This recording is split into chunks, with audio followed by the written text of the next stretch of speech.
The Oppo Reno line is one that has consistently excited us here at Pocketnow. Innovations include a telescopic lens, pop-up cameras, and solid design choices. But with this third iteration of the phone, a lot has changed. This is Pocketnow, and I'm Joshua Vergara. What's going on, everybody? This is my review of the Oppo Reno 3 Pro.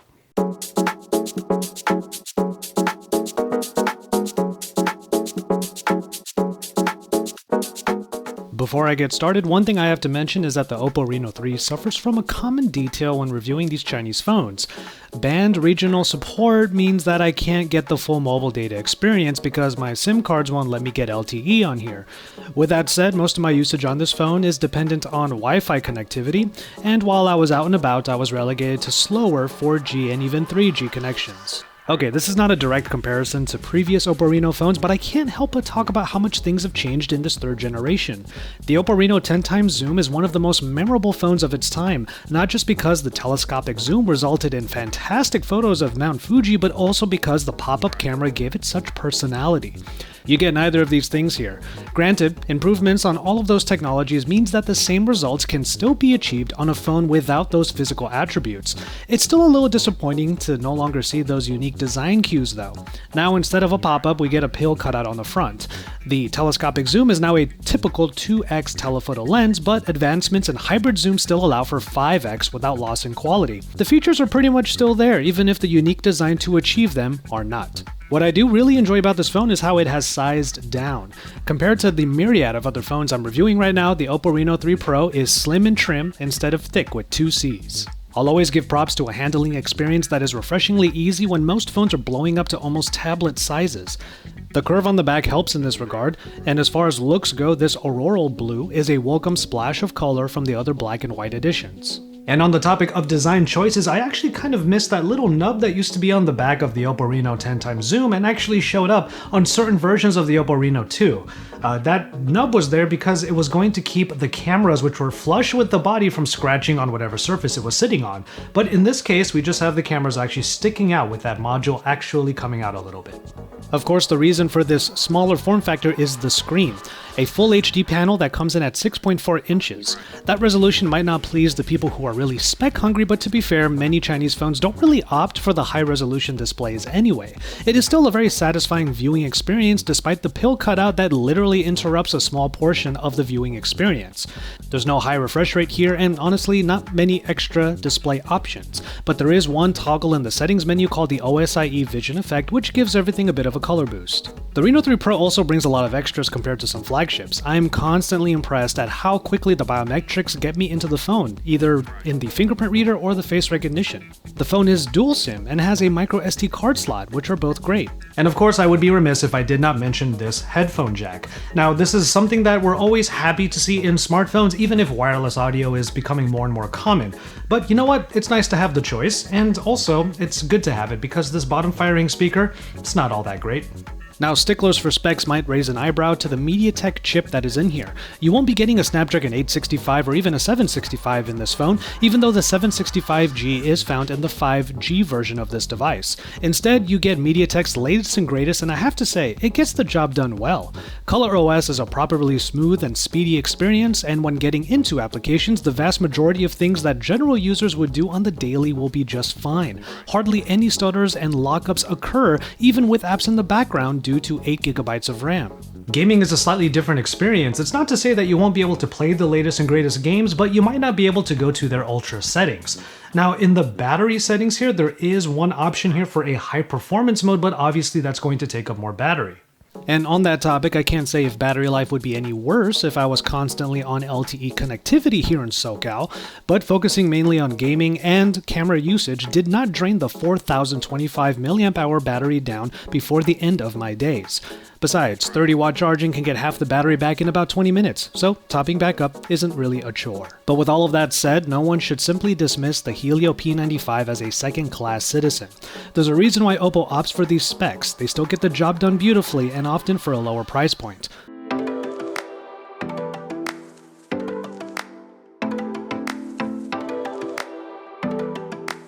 They say beauty is in the eye of the beholder, and unfortunately with the outside of this phone, it might not be quite as exciting as it used to be. But then again, we have a great version of Android here in ColorOS. ColorOS, I remember from its first iterations, was kind of hard to use, and now it sits just alongside all of the other great Android iterations in being usable, practical, but also really easy on the eyes. But now ColorOS brings its own features and flavors to Android without sacrificing the features that Google has made ubiquitous. Full screen gestures are in line with the latest Android, right down to the corner swipe for the assistant, app drawers are basically default now, and even digital well-being is prominent in the settings. Oppo adds in their own features like dual apps for things like messengers, a smart assist panel that replaces Google Now, even though I prefer Google Now. Of course you have the game space, and then there's the theme engine. Theming ColorOS is a highlight. You don't have to do that much. In my case, turning on the built-in dark mode and then installing a new font was enough to make this phone feel much more personalized. But there is plenty more that you can do with the wallpapers, the icons, and other elements of the built-in launcher. The screen-off display also provides some customization for details you might want to see even when not using the phone.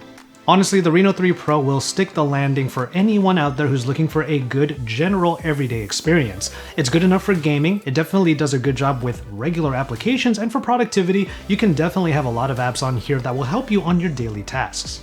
Oppo adds in a little bit of their personality to keep things unique, but at its core, this is a phone that most people will be able to pick up and use without much fuss. Which might actually explain some of the design changes around the camera.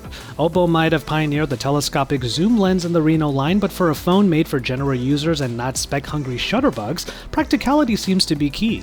To that end, the main sensor is a 64 megapixel shooter that can easily be triggered for full resolution shots in the auto mode of the camera app. The detail in good lighting is really nice, making it a viable option if you want really good, large photos. Otherwise, oversampled 16 megapixel photos are what you get, and they are more than enough for social media posts and for good-looking smartphone photography. You can get a little more color out of the shots with a dazzle color button if you desire more saturation. But then if you go into the expert mode, an extra button appears called XHD or Extra HD. This yields 108 megapixel shots, which is an overachievement for a phone that can be considered upper middle tier. These shots can be quite detailed, but since there is some digital magic helping to create these shots, the 64 megapixel pictures tend to be a little bit sharper. Extra lenses include the 2 megapixel depth sensor that helps to get some good portrait shots with a respectable depth of field effect behind the subject. The other focal lengths include that 2x telephoto, and then of course the 5x hybrid zoom, which are all nice to have when you need to get closer to a subject. Pictures from these modes are good even if the 2x telephoto lens pairs down to 13 megapixels. And then finally there is a wide-angle lens at 8 megapixels. I still appreciate when wide-angle is included even if this resolution could be a bit higher compared to the others. But not all lenses are used for all modes, which we've seen in Reno devices in the past. 60 frame per second video can only be done in 1080p for example, and even then, the wide-angle camera only shows up when going down to 1080p at 30 frames. It is nice to see an ultra steady mode, which seems to crop into that 64 megapixel sensor to achieve the effect. After that, you do ultra steady mode Pro, which then uses the wide-angle camera it seems in order to get a better field of view comparative to the 64 megapixel sensor. All in all, video quality from the main cameras is good, but obviously, just like with stills, quality drops off when good lighting fades away. And of course, for still photography, if you need to have better photos, there's always the night mode. Okay, so that leaves the front-facing camera, which is actually a whopping 44 megapixel shooter with another 2 megapixel depth sensor for portrait mode shots. The pictures from the front-facing camera are good, showing that Oppo wanted to prioritize selfies. Oppo's AI beauty mode is also back, allowing for an easier adjustment of all of the settings rather than having to go into each and every adjustment. 44 megapixel full resolution shots can still use the beauty modes, which is kind of nice to see if you really want to use everything at once. Honestly, aside from the fact that a pop-up camera is no longer here, there's just one place where I was disappointed with the selfie camera's capabilities.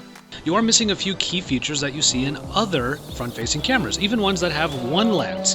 That is of course 4K recording on the front, or even 4K 60. I know it might be asking for a bit too much from this phone, but unfortunately when you have that kind of number, it's something that you notice is missing. It's easy to scoff at some of the choices that were made in the Reno 3 Pro, especially if you compare it to previous versions.